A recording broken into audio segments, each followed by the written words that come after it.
There are stories you don't often hear. Stories born from sacrifice, stories built on faith, and stories made strong by hope.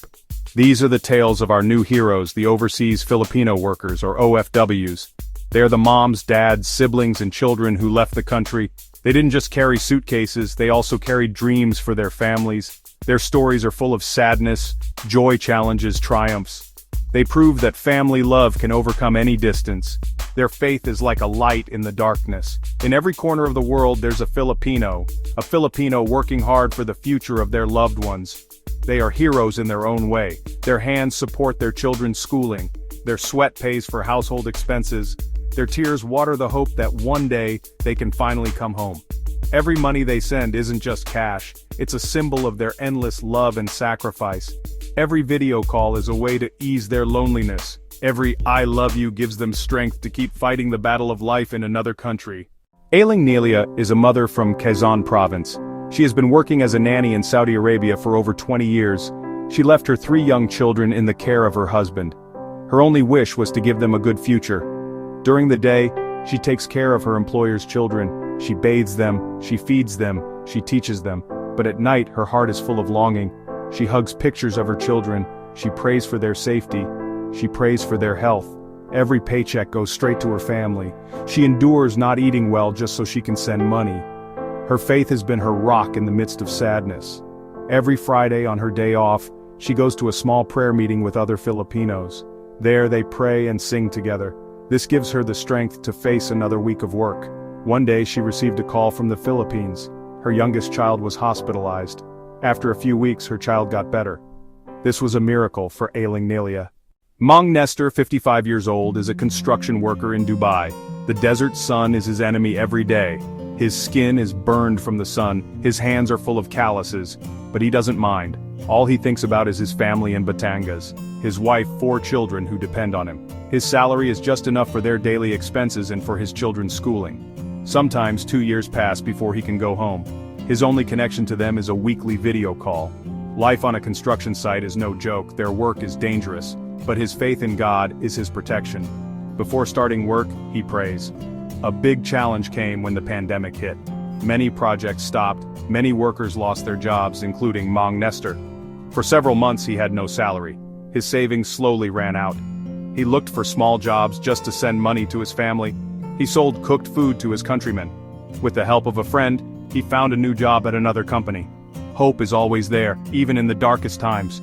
Every cement he carries, steel he carries, is a step closer to making his dream come true. Grace is a young nurse from Cebu who dreams of a better life.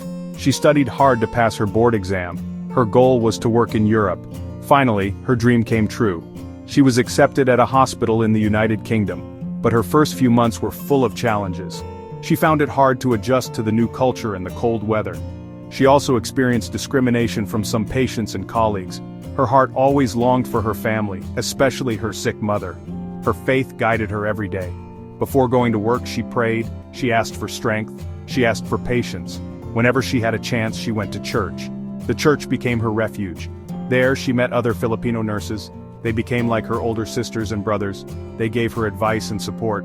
The biggest challenge she faced was during the peak of COVID-19. The hospital became a battlefield. She herself was afraid of getting infected. But she chose to stay and do her duty. Being a nurse was her calling. She treated her patients as her own family. Because of her dedication, she received an award from the hospital. Grace is a hero who heals not only the body but also the soul. Kuya Rico is a seaman from Iloilo. He has spent almost half of his life sailing the seas. His home is the ship. His family is his shipmates. He is at sea for 9 months and only 3 months in the Philippines. His children grew up with him barely around. He often misses important occasions like birthdays, Christmas, graduations. The only way to see his family is through slow internet in the middle of the sea. Loneliness is always his enemy. In the middle of the vast ocean, his faith in God is his anchor. Every Sunday, they have a small mass on the ship. An officer leads the prayer. This reminds them that no matter where they are, God is always with them. Looking at the stars at night gives him hope. He knows his family in the Philippines is also looking at the same stars. One time, while they were sailing in the Indian Ocean, they were tested by a strong typhoon. The waves were as high as buildings. The ship was like a small piece of paper being tossed around by the wind and water. Everyone was scared, All Kuyariko could do was pray. After several hours of fighting the storm, the weather miraculously calmed down. Everyone was safe. Every time Kuyariko comes home, it's a celebration. Kuyariko is a hero of the sea. His love for his family is as deep as the ocean he crosses. 8 Liza, 48 years old, is a domestic helper in Hong Kong.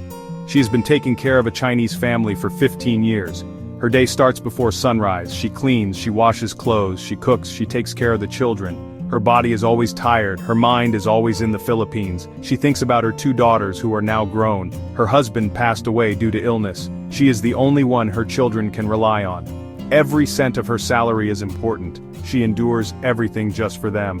Every Sunday, her day off, Central District in Hong Kong becomes Little Philippines. This is where Filipino domestic helpers meet. They lay out cardboard on the floor. There they chat, they eat, they laugh. This is their way to forget their problems. 8 Liza is active in a church there. She is part of the choir.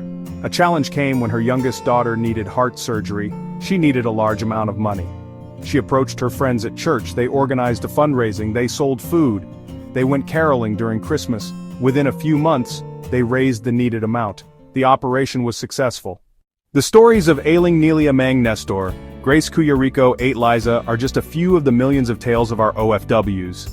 Each of them has their own struggles. Each of them faces their own battles. But there is one thing that binds them all together.